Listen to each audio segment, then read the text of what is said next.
Athena had a best friend named Lily. Athena and Lily spent every moment they could together.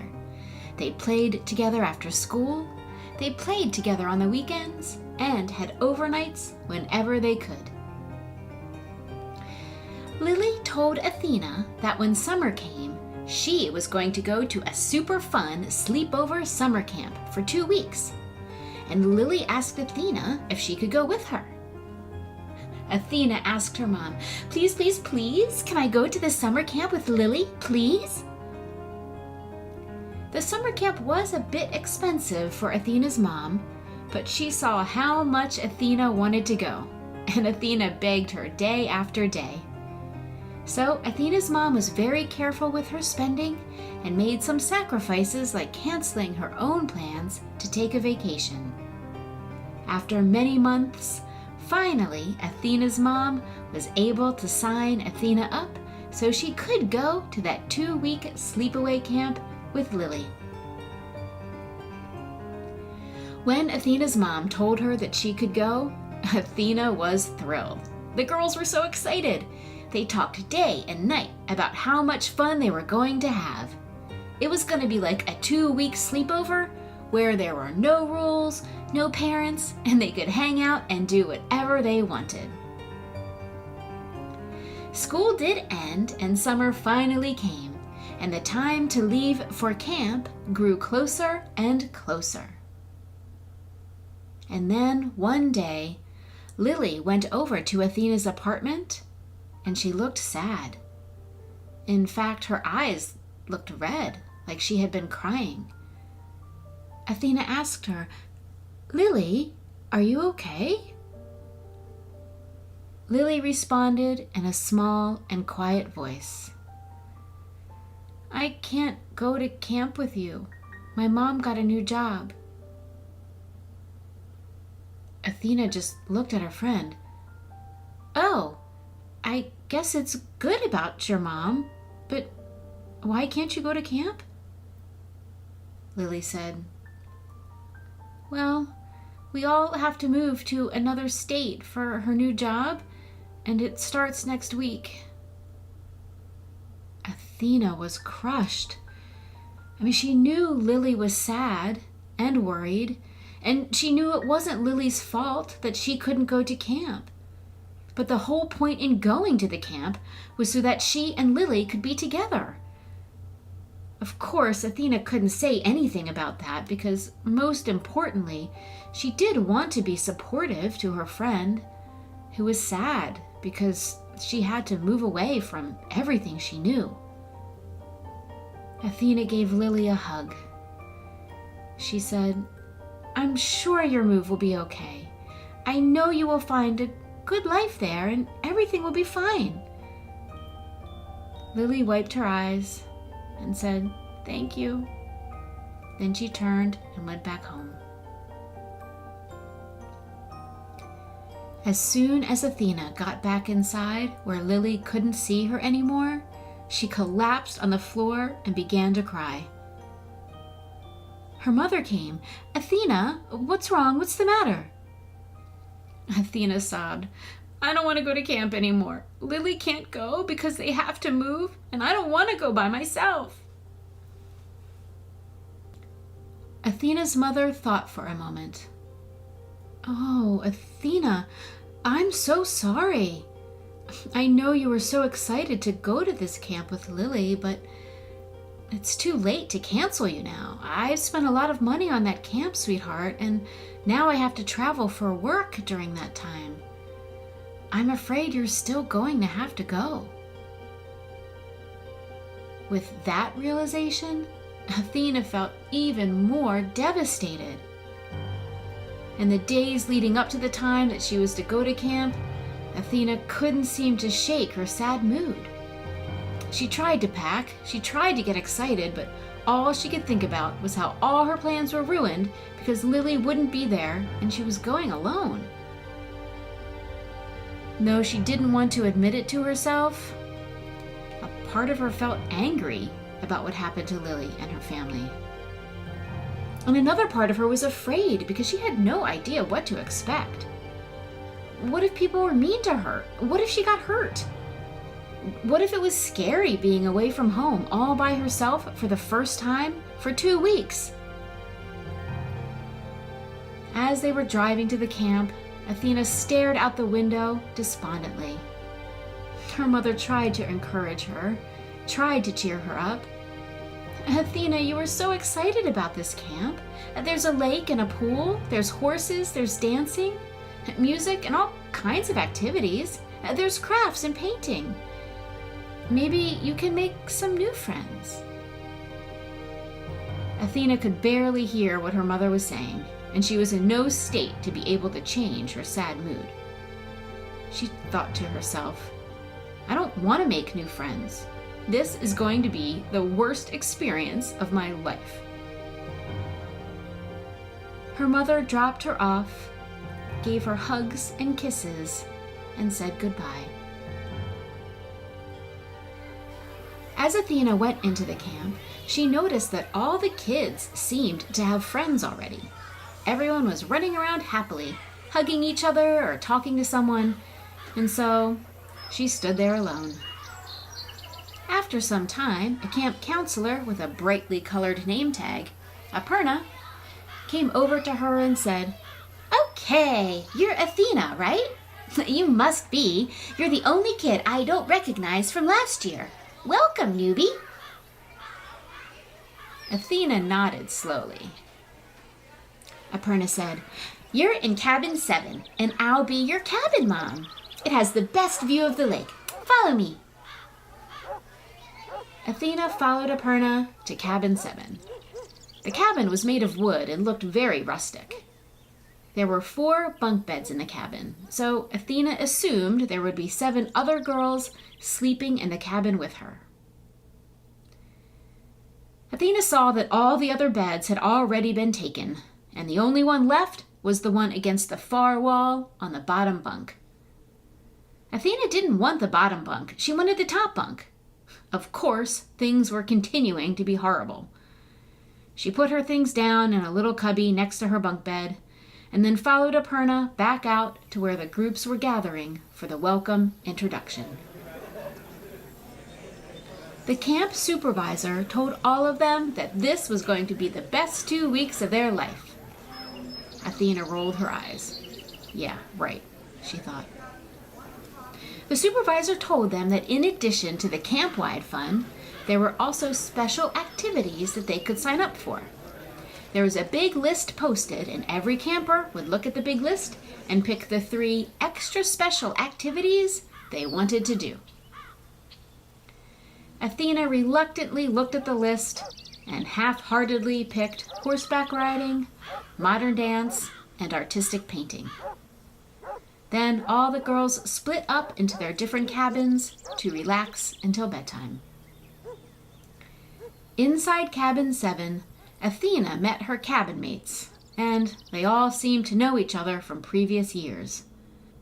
Athena introduced herself while looking away like she didn't care, and then sat alone as the girls all played Would You Rather before going to bed.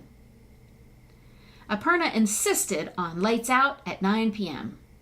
Athena wasn't even tired, so she just stared out her window for hours, feeling miserable, angry at life, left out, and missing Lily, until she finally fell asleep. The next morning, the hot sun shone down right on her and woke her up. No wonder no one else wanted that bed.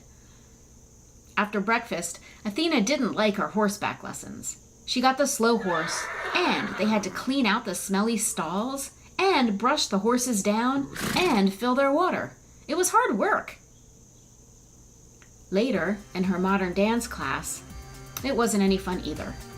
The dance studio was hot and stuffy, and there were always bugs flying around. Plus, there were so many other kids packed in that studio that Athena could barely hear or see anything the instructor was doing. So she just stayed in the back and tried to remain unnoticed. And then, during her painting class, the teacher demonstrated how to paint flowers using watercolors, and how to use the various mixes with water to add layering and shadows and texture. Athena did not want to paint a flower. She wanted to paint a face with a great big eye. As the days went on, Athena felt more and more lonely, more and more miserable. Everything about camp reinforced what she had known from the beginning, that this would be the worst experience of her life. After the first full week, it was time for her call home with her mom. Athena was almost in tears. "I want to go home, Mom. I hate it here. Everything is horrible and I hate every single moment." Her mom replied, "Oh, honey, I'm so sorry you aren't having fun. I know you're so disappointed that Lily isn't there, and it can be really hard to be in a new place where you don't know anyone. It's worse than that. The counselors are mean and don't care. All the kids already know each other, and it's basically a work camp for the horses. And all the activities are terrible. I want to go home. Mom, please, come get me, please." Her mom thought for a moment. "Sweetheart, I'd like you to try something for me." Athena rolled her eyes. She knew what was coming. Some bit of wisdom her mom was going to give her to try and help her be able to stay in this awful place. She didn't want to hear it. But at the same time, she was just so glad to be talking to someone who loved her and cared for her. So she reluctantly responded, "Okay, Mom, what is it?" And her mom said, You started this week by saying that you were going to have a miserable time. And you see, you were right. Even though all of your camp counselors and all of the activities and everything there at that camp is designed to help you have fun. Your choice to be miserable was stronger and more powerful than all of those outside forces combined. Athena was silent. Her mom continued. "So, do you see how powerful you are? Do you see how much control you have over what you experience?" Athena didn't know how to respond. Some of what her mom was saying seemed to resonate a little, but she still didn't know what it meant exactly. However, it did sound sort of profound, and Athena did like the idea of being powerful. Her mom went on. "So, I'd like you to try something. Why don't you try to change your choice, your outlook, your expectation for the second week? Expect to have more fun the second week than the first. Decide to look on the positive side of things. Make the choice to speak up for yourself if something's not working for you. Allow yourself to be open to new experiences. Know that you have the power to make it a great week because you can choose to be happy. So, will you try to make this different choice?" Athena was still silent. It was a lot to think about. Her mother said, "Please, just give it a sincere shot. It won't work if you don't try it fully and honestly." Athena finally said, "Let me think about it, Mom. I don't know if I can do it." Her mom said, "Athena, I love you with all my heart. I am so proud of you for getting through this hard situation and doing your best. It's not what you expected. You wanted Lily to be there, and I only want your happiness." Athena replied, "I love you too, Mom. I guess I can try." That night, lying in her bottom bunk at 9 p.m., Athena thought some more about what her mom said, how she actually had more control than she thought. One thing she wondered, though, is if she forces happiness all the time, is she just living in denial? Did that mean she would miss the truth by forcing positivity onto misery? Athena thought about it some more, and she knew her mom would never want her to try to be happy about something that actually caused her pain or was unhealthy for her. So she wondered, if she really was able to change her focus to align more with positivity, to shift her perspective a little bit, to set her intentions towards having fun, would that actually make a difference?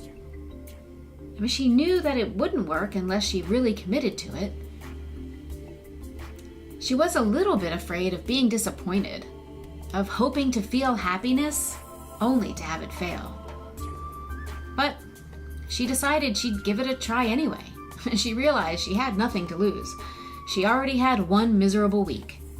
And she really would rather have a great week if it was possible.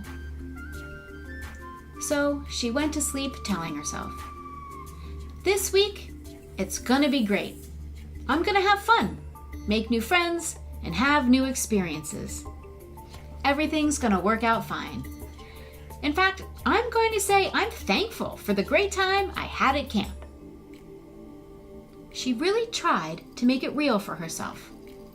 She imagined herself being sad to leave when her mom came to pick her up. She imagined herself feeling connected with some of the other girls at the camp. And she imagined herself saying, thank you for this great, amazing week. The next morning, when Athena woke up, she was still in the bottom bunk, and the sun still shone down on her through the window. But as she looked out the window, she saw how beautiful the lake looked. And she even noticed that there were actual lily flowers growing along the path to the lake. Because of her name, this was a game that Lily and Athena would play. Who could spot the lily flowers first?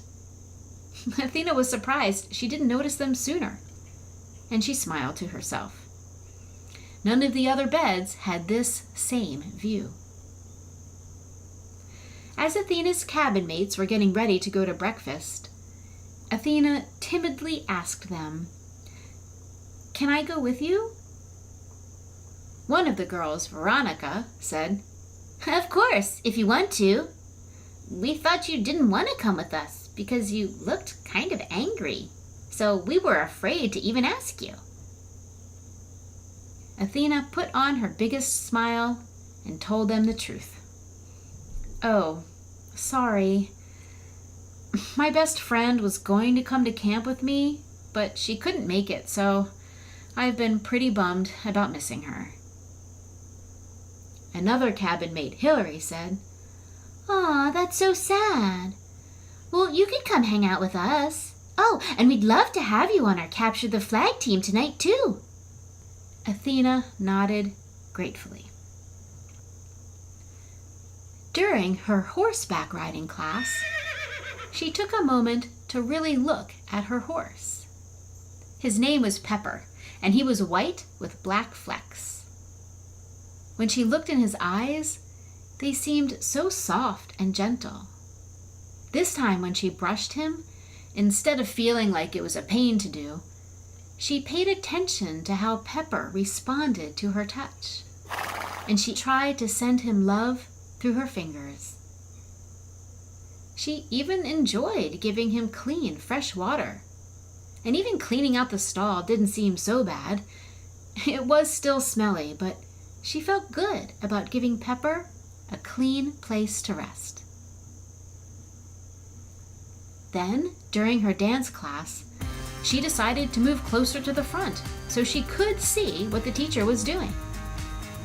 She even asked a question about her foot positioning, and the teacher gladly went to her and showed her the proper technique. The room was still hot, and there were still bugs, But Athena really picked up some of the moves by the end of the class. It felt good to move with confidence and coordination to the music. And finally, during her art class, the teacher started by demonstrating how to paint a landscape, and all the other campers tried to copy her. Instead of just going along unhappily, Athena asked her teacher if she could try to paint a cat instead, because she really loved drawing and painting eyes, and she really wanted to get the shape and depth and color of a cat's eye just right. Her teacher smiled. "Of course, sure, you can paint anything you want. I make suggestions and pick a theme each day for those who want to learn a new style, but you're always welcome to paint whatever you want." As Athena worked on her cat painting, her art teacher showed her some techniques to make the eye look very reflective and the green little flecks really pop. Athena loved how the painting was looking.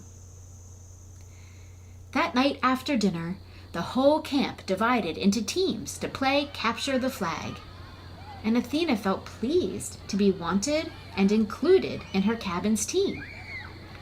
They didn't win, but they got close, and Athena realized that she really did have fun. By the end of that second week, Athena had learned that when she sat on Pepper, he would go faster just by her leaning forward. It was amazing to communicate with this big, beautiful animal, just using her body language. She realized he had only been going slow because of the tense way she had sat on him at first. She fell in love with Pepper, and he would trot over to her each morning to be brushed. She had successfully mastered the dance routine in her class, and she enjoyed watching all the dancers move in unison. And she also learned a lot about how to draw and paint the things she loved the most. And her art teacher always seemed to spend a little more time with her, guiding her with suggestions and encouragement. Athena realized that she was truly going to miss it. In fact, she was sorry that she had wasted the whole first week because she could have been having fun that whole time too. When her mom came to pick her up, she asked Athena how the second week went. Athena replied, "I sort of hate to admit it, but I tried what you suggested, and it really was a great week." Her mom replied, Do you see? Do you see now how powerful you are? I mean, nothing changed about the camp, not really. It was the same people, it was the same classes, the same activities, the same place. But you changed. You were the one who made all the difference in the world. Athena responded, I think I'm starting to get it. And it's sometimes hard to remember how much control I have over every moment. But this experiment really did show me how much my choices and attitude can reflect and create my experience. Then her mom looked her deep in the eyes. My love, you are getting it now. You see how this transformed your week. Now, imagine a month of such choices, a year, a lifetime. Imagine a lifetime of choices that are empowering, true to your heart, and bring you joy and connection. Imagine saying, thank you for my amazing life. Do you see how much momentum you can build? Do you see how not only you can make one great week, but you can create an entirely spectacular life? There will be hardships, challenges, bumps in the road, things that are out of your control. but you always have control over how you handle them and what kind of life you want to have.